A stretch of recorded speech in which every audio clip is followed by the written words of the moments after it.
Championship, where the racing continues here at the Lydden Hill Race Circuit. We've got the minis, the Supermodified, the stock hatch and the supercars to look forward to. We're just 3 points separate the leaders at the top of the championship table, with Mad Mark, Dave Bellery and youngest competitor Andrew Jordan in his Ford Focus. No doubt after today's events of racing, that leaderboard will have reshuffled once again.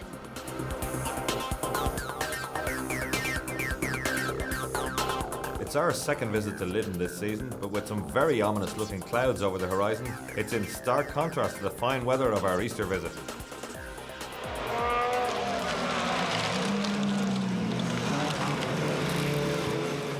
Leading the championship after 2 rounds is Mad Mark, and after narrowly beating Andrew Jordan already in one of the heats, Mark is definitely on the limit today. Yeah, I've had quite a quick time in the first run. We've got a few niggles on the car to sort out, but I'm going 100% to win today. That's what I've got to do. Another quick starter and championship hopeful, Andrew Jordan, is cautiously confident after winning one heat and taking second in another. Yeah, it's going really well. We were quickest in the first heat then from Pat. No, I'm not going to get too excited after what happened last time. We had a good start to the day last time. We were the quickest and it ended in tears with the gearbox failing. So, I'm just going to take every race as it comes. Just pipped to the post by Jordan at the last round in Pembrey, Ollie O'Donovan is hoping to keep the pressure on Jordan today. My third round, yeah, I mean, our last day here wasn't so good. We didn't finish, but today I really need to concentrate, stay on the track and finish. Obviously, we've had a bad start this morning, so I've got to be tidy and neat for the next 2 races.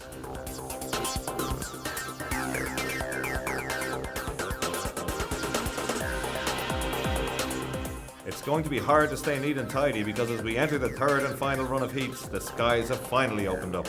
The hoods and umbrellas are up too. While the track begins to disappear under rainwater, the Kuma wets appear by the trolley load. Wet's all fitted now and we're into heat 1. Chris Langley on pole. We're on board with Andrew Jordan on the outside of the front row, and just listen to the chatter of these supercars. And even the supercars struggling for grip, but Ollie O'Donovan from the second row of the grid all the way through. Looks like he'll possibly lead. Indeed he does. Chops across the bows of Jordan as they go down into Cheshunt's Drift. And even these supercars, as we said, struggling for grip and just throwing muck up behind them. But these two, the class of the field last time out, it looks like it's going to be the same today. And look at that, Jordan not only struggling for traction, struggling for vision out the front of that Ford Focus. We can't even see the back end. There he is as they go through the Devil's Elbow. O'Donovan getting sideways now. Jordan trying to get alongside, just struggling for traction. Heading up the hill towards North Bend now. O'Donovan on the inside should be able to slow them down. Indeed, he does it very well. Slows Jordan right down to the apex. Doesn't allow him to get a run back out as they come back down the hill. Just look at the drift of young Jordan in that Ford Focus, but O'Donovan looks like he has it all under control at the moment. Bob Gooding and Chris Langley bringing up the rear there. There's O'Donovan now coming back through paddock, and right behind him the speed fit Focus of Andrew Jordan. And I wonder, can Jordan do anything about it? He looks very composed, O'Donovan here. Down to Cheshunt's Drift again. This is where they struggle for vision again. Very, very hard to see. And there's the sideways 306 Peugeot of O'Donovan up front. But Jordan just grabs another gear there. Really tough conditions. And O'Donovan drifts that car back out towards the Devil's Elbow. Hard on the brakes. A little bit defensive there, blocking the inside line. And I think we all would if we had Andrew Jordan behind us. He's the rising star of Rallycross. But Jordan gets a great run. He's alongside. Can he possibly get ahead before they reach the braking zone? He can. That's a super move by young Andrew Jordan. Just got good traction. He's gone a little bit wide. O'Donovan gets the 306 alongside. It's a traction issue here now, but Jordan did it beautifully there. And now O'Donovan is the man with the vision problem for the first time. He's going to struggle to see where he's going. I wonder, can he get back up there and challenge young Andrew Jordan? He really will need to. Remember, these times counting towards their grid place on the final, but now he's having trouble seeing out the front of that 306 as young Andrew Jordan in the speed fit car begins to ease clear. Down into Cheshunt's Drift again, wiper going full speed. You can hear the chatter all the time from the wastegate. These cars turbocharged, 4-wheel drive, highly advanced supercars. And the checkered flag now for young Andrew Jordan.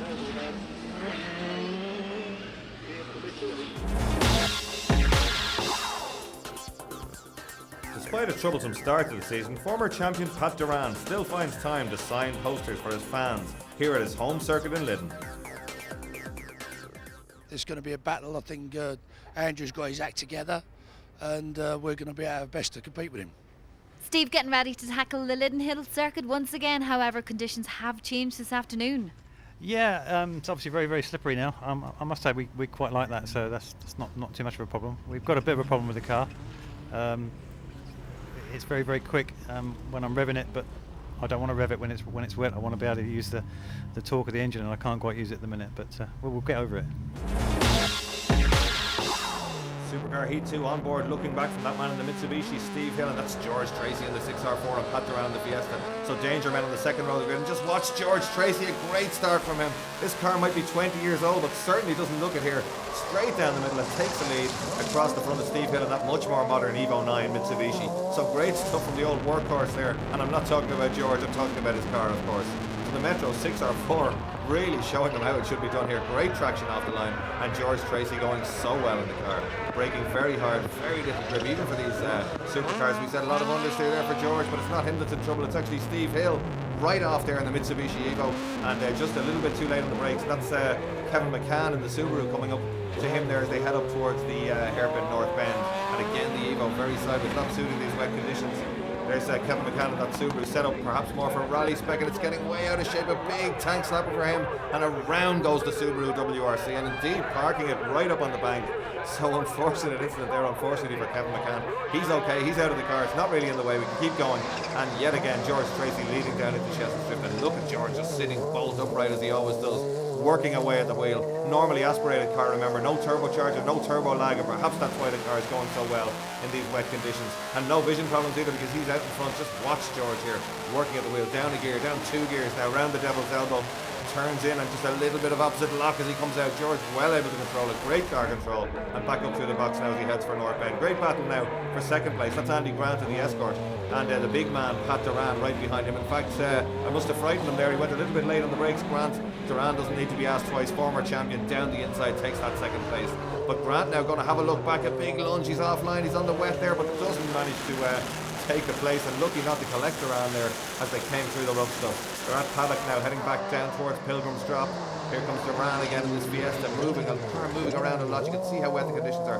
Doesn't want to turn in there, and going quite wide round the outside into the porridge, as they say in Rallycross terms. Very little traction out there. And Steve Hill now making up time. He's back up to third place. Good recovery for him after that first lap faux pas. Back to George Tracy now in the Metro, and he's still leading, but in fact is that gap a little bit smaller. And look at the body language of Duran's car, they're really pushing hard. I think he sniffs perhaps a problem with George Tracy here, still pushing very, very hard. Remember, this is just a heat, they're racing against the clock for grid positions on the final. Beautiful four-wheel drift there from Steve Hill in the Evo. Tracy now, and yet again I think the gap a little bit closer. Pat Duran, these two started on the back row of the grid, didn't take them long to get to the front, and here's George Tracy now down into Chestnut Drift again, down a gear. He's working very hard on the wheel. The car looking a little bit twitchy there, and Duran very aggressive in the background, and very sideways the Metro, and around it goes. Looked a bit, not often we see that happening. In fact, there you go, back wheel spinning, front wheel's not spinning, so it looks like a diff failure again on the Metro. And George even having trouble getting back on the track. There's the checker flag. Pat Duran will be delighted with that one. Yeah, we had a bit of bad luck there. Well, we haven't had a great day's racing. We burst 2 diffs, one in practice this morning, and there the last race we burst a diff again. Just the casing can't take the pressure or something like that. I don't know, but it was good fun while it was going. Despite coming second to the similar car of Pat Duran in Heat 2, Dermot Carnegie feels he is finally getting to grips with his new Fiesta. Certainly getting there now, a bit more comfortable in the car. We've been making a few adjustments to suit myself, and I think after another little while we should be getting there. Supercar Heat 3, and there's the man from Killiney, Dermot Carnegie. Great onboard shot of him in that brand new Fiesta. Mad Mark, the man to watch on pole position. Series leader, as we said earlier, alongside him, Carnegie. Then it's Steve Mundy and another focus on the outside, and Terry Briggs behind them in a Clio. This should be a close heat. Now watch out for Mad Mark on pole position. He's got the best line, but it's very equal between him and Carnegie as they head down towards the first corner. Carnegie fighting back, but you really don't want to be on the outside at Chestnut Drift, especially in the wet. Carnegie knows that he'll tuck in behind Mad Mark and the Zara and leave his attack for later on the lap. And already Carnegie's car moving around quite a lot. But he does say he's much more comfortable in the car now. He's getting used to it. Remember, he drove a Focus for a long time, and that car was damaged in an accident in Mondello. He sold the car on. He's built up this new Fiesta, and he's got great hopes for it. Indeed, it looks a lot more composed than we've seen it before and on the Limit Sports. But Mad Mark now, having got this Zara sorted and leading the championship, who would have expected that? He really has come on very well in the 2007 season. And Carnegie very sideways, and in fact the Zara moving away. We didn't expect this now. So Mad Mark, as we said, very much on form. We should see Carnegie attack back. He'd be hoping to at least be able to stay with the Zara. In fact, he's got a little bit closer now. We're on board with him, and Mad Mark's car moving around quite a lot. Just no grip at all for these supercars at Lydden Hill today. Brake lights coming on there. Carnegie a little bit later on the brakes, and going in as close as he can, but Mark defending well there. Carnegie no option but to have a run around the outside, and doesn't usually come off at Lydden, but it looks like possibly he's made it. Great stuff from Carnegie. That's classic Dermot Carnegie stuff, and that's what's seen him win championships before. We really didn't think that could be done at Lydden, but he's proved us wrong. Here he comes now, down into the devil's elbow, and he's really pushing hard. He's beyond form now, and delighted with himself for getting away with a move like that. Is that a little Carnegie smile we can see there? I don't think so, as he comes onto the brakes, down through the gears, gets the car turned in, and just manages to get around North Bend, but a lot of concentration on his face. He certainly does look more composed than we've seen him before. Bodywork flapping, a little bit of contact I think in the final stages of that overtaking manoeuvre, but it hasn't hindered the progress of this Esso car, and he's out front now where he likes to be. Last lap now, and here comes Carnegie down into Cheshunt for the last time. The car just a big four-wheel drift and doing what he does best, driving sideways. Dermot Carnegie in this new Focus, he'll be delighted with this, even though it's a heat win. He takes the checkered flag.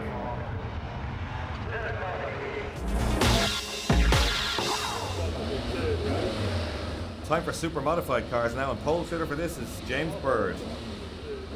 I don't think we've got a lot of luck with this one. We've got a front wheel drive boy sitting alongside me. This car really doesn't handle in the wet either, so we wanted it dry, but no chance. It's going to be a bit of a lottery into the first corner with all this nice wet weather we've got on a nice bank holiday weekend. At least you're all going out to face the same conditions. Absolutely, I think I'd rather swim round. Some modified heat now, and the two guys with their mid-engine Clio's not too happy with these conditions, so they're probably a little bit twitchy for the wet conditions. Watch out on the outside of the front row for 55, young Ben Power, the man everybody's talking about in motorsport. But Simon White makes a good start despite not being too happy about his prospects, and Mike Howland as well in that new Fiesta we haven't seen before. A lovely looking car, but it is young Ben Power in the outside of the front row, composed as ever, gets in there across everybody. A problem for Howland, slows right down and eventually gets turned around by James Bird. I think it was he lost drive in that car. Certainly there was some sort of a problem. And Power already away down the road. It looks like Bill Harbour in second place, and Simon White in third, and up to fourth is Gordon Rogers right from the back, a danger man there in the Corsa. Watch out for that green Corsa with the white bonnet, third car on our screen at the moment. And now Harbour defending heavily, but Simon White in the Clio up the outside. Remember the mid-engine Clio, as he said, not the nicest car to drive in these wet conditions, but should have good traction. Practically rear engine, and the Escort of Harbour so sideways, lost 2 places there. There's young Ben Power pushing really, really hard. He doesn't have to, he's well out in front. Simon White now coming under pressure from Gordon Rogers. Remember, Rogers started right at the back, so keep an eye on him. And again, he's taking lumps out of the scenery there, up onto 2 wheels of that Corsa on Pilgrim's Drop there, down into Cheshunt drifting very wide there for Simon White. I wonder can Rogers capitalise on this. There he is, 83. A lot of understeer on that car, in fact, of Rogers. And I wonder if there's a problem with the outside front tyre. Looked a bit threadbare at best. Here they come back onto the tarmac again. He's still struggling a little bit. Some sort of a problem, certainly for Gordon Rogers. Ben Power just out on his own, and very much a young man to watch out for. Hopefully we'll see him at some stage driving a supercar. And around goes the ever sideways Escort of Bill Harbour. And in fact, Terry Moore lucky not to collect him there. Good reactions from him.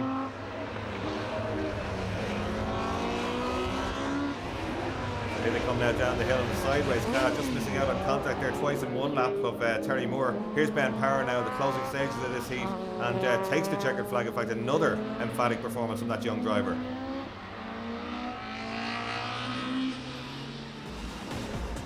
Well, that's it for part 1 as the rain continues to pour down. Join us after the break for more action from Lydden.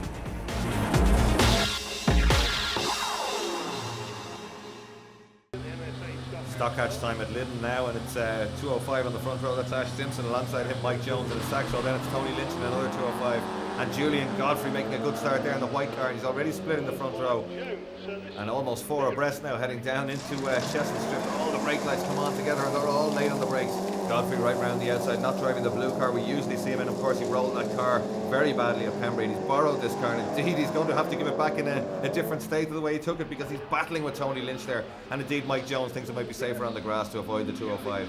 And down the inside there goes Lynch. That time takes the place from Jones, but it looks like Ash Simpson, there he is all on his own coming out of the Devil's Elbow. Good first corner from him. He's miles away from what looks like potential carnage behind him, and very hard from our point of view to identify these cars. They've all turned black inside half a lap. That in fact is Tony Lynch, and Godfrey's car very sideways there. They tend to set these 205s up a little bit taily to kill the understeer, and they pay for that a little bit in these wet conditions. But indeed Jones gets alongside now, looking for second place back as they come down here.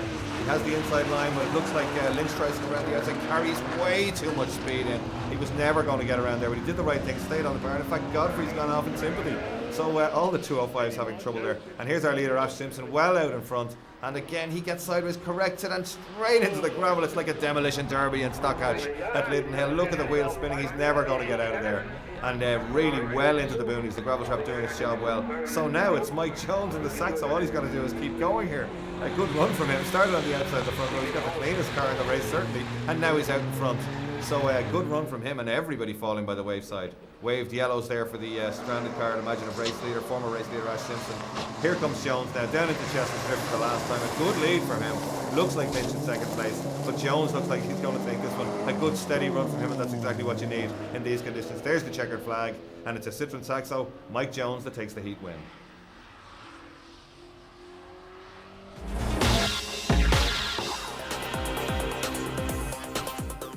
Earlier in the week, when the weather was somewhat more temperate, we visited junior Rallycross sponsors Bill Gwynn Rally School in Northamptonshire. Chief instructor at the school, Peter Gwynn, spoke about one of their success stories, young supercar driver Andrew Jordan. We've been coaching Andrew for about 4 years now, since he started in the junior mini Rallycross. And now he's obviously in the supercar, but he still comes to hone his skills and pick little things up each time. But obviously the quicker the driver gets and the better their ability, the smaller amount you can actually change each time or even alter at all.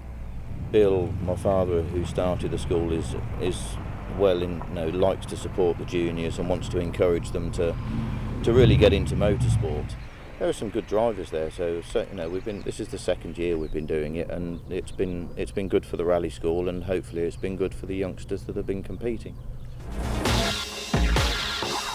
Into the junior heat now, all identical minis. Connor Flynn on pole, Russ Simpson, and we're looking at Samantha Tom, the sensation of this class.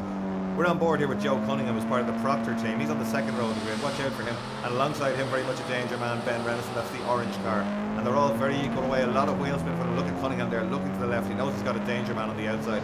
But Samantha Tom, watch her around the outside. Here she is.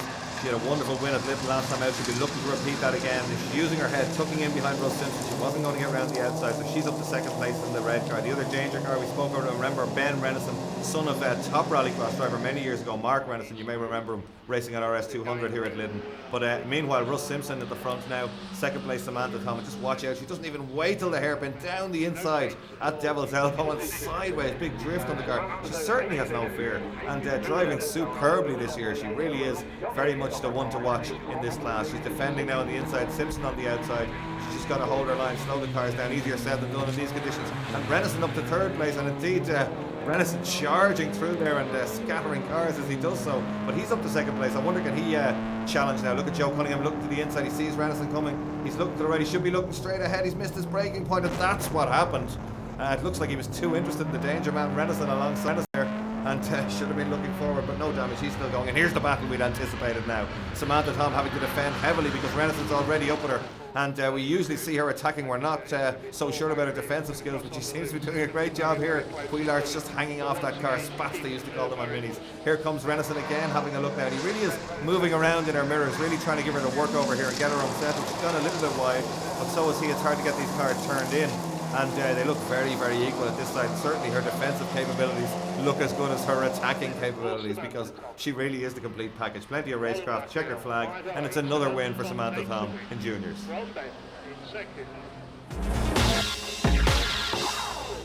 With the heats over, we're on the grid for the Supercar B final, and now Breed is talking to pole sitter Ollie O'Donovan. Ollie, great to see that smile open again. Yeah. And on pole position for this B final race. Yeah, we were lucky. We qualified for the B final. Just got here on the last minute. But I really need to win this. I need to get on the back of the line for the A final, and hopefully we can wake up. We had a few problems, didn't do second runs. With a bit of metal come out the exhaust, went into the turbo, so to strip it all out and pull it about. We haven't got a lot of boost, but the conditions it is today, that might suit it anyhow. So let's hope if we can get off the line, it'll be all right. Ollie's also looking for that win today. I know. I'm going to do everything to stop him. Getting ready to go now in the Supercar B final, and Ollie O'Donovan should be the man to win this. He would have expected to be in the Supercar A final, and rightly so he'll need to win this one. Chris Langley makes a good start there from the second row of the grid and almost surprises O'Donovan, but O'Donovan clear as they head towards Chestnut Drift. Langley it is next up. Somebody going very wide. It's got Terry Briggs very, very wide there. Hope that's not the engine problem recurring, because they did a lot of work on that car in the paddock, as he said. But Sullivan working very, very hard, and very hard for him to see out the front, even though there's no cars in front. Really has the wipers on. Briggs still going, and we can still hear the engine sounds healthy enough on that car, so maybe he just understeered off in the first lap. He wouldn't be the first, and he won't be the last today at Lydden to do that. But Donovan taking it very easy, not really getting the car out of shape now. He knows he has this one in control, and of course his lap times don't matter this time. It's just a place on the grid at the back of the Supercar A final is what he's chasing. And here he comes now down to paddock, very, very tidy, as we said. A bit more of a battle for second place. That's Bob Gooding in the escort now, with Chris Langley having dropped back behind him. That's Langley we're looking at now. It's very hard to identify these cars. And in fact, just mention Gooding, and around he goes, just shows how treacherous these conditions are at Lydden. We're on the last lap now, and it looks like a straightforward win. Indeed it is for Ollie O'Donovan.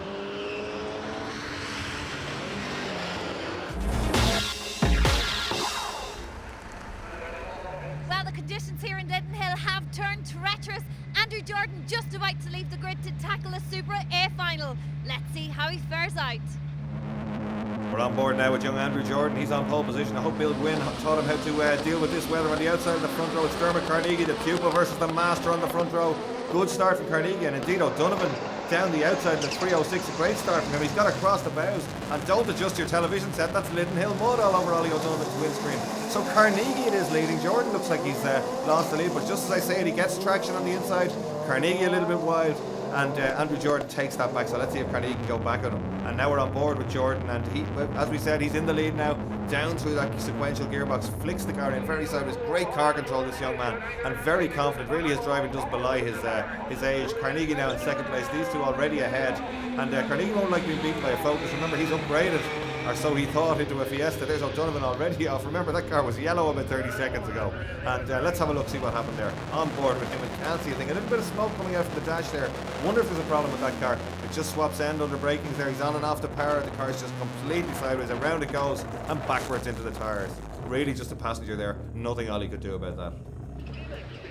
Back to the action now. It's Jordan and Carnegie now, and they're getting clear of everybody else, and Carnegie's car flapping bodywork as we saw earlier. Carnegie, as we said, happy with this car. He told us that early on. He's well afraid to throw the car sideways, but young Jordan seems to be just getting ahead. Carnegie carrying too much speed in. That's a big mistake and very unusual. I think you can just see Andrew Jordan starting to inch away, and he was trying so hard. Here's Mundy now, and he's going to challenge Carnegie. In fact, can he take that second place? Carnegie right out in the porridge, four wheels, struggling for traction there. But as we said, not even the supercars can get traction, and just look at the vision problems he's having. So not a great race for Carnegie, but at least he'll be on the pace, and he's happy enough that he can challenge the regulars. He needs to get a little bit more consistency into it now, but at least the car's on the pace. And already at the top of the hill, young Andrew Jordan, great run from him. Mundy in second place, then Carnegie in third place. And I wonder, can Carnegie take second place back? It doesn't look like it. Lops up the brakes and straight into our camera. So a huge one there for Carnegie, and we can see what happens here. He's trying to wipe the mist away from the windscreen, misses his braking point. Very unusual for Dermot Carnegie to do that. The red flags will surely come out after that one. That's a really big shot at the top of the hill. Red flags out. Our cameraman Nigel is unharmed, but the organisers decided conditions are too dangerous to continue. So the organisers did have the decision to make to call the racing to a halt here at Lydden Hill. And I would say the reasons are pretty obvious. The conditions too treacherous, too much lying water on the ground, and really as a safety precaution. However, the racing in the Kumo British Rallycross Championship will continue at the next round in Pembury. And as usual, we'll be there to bring you the best. See you then.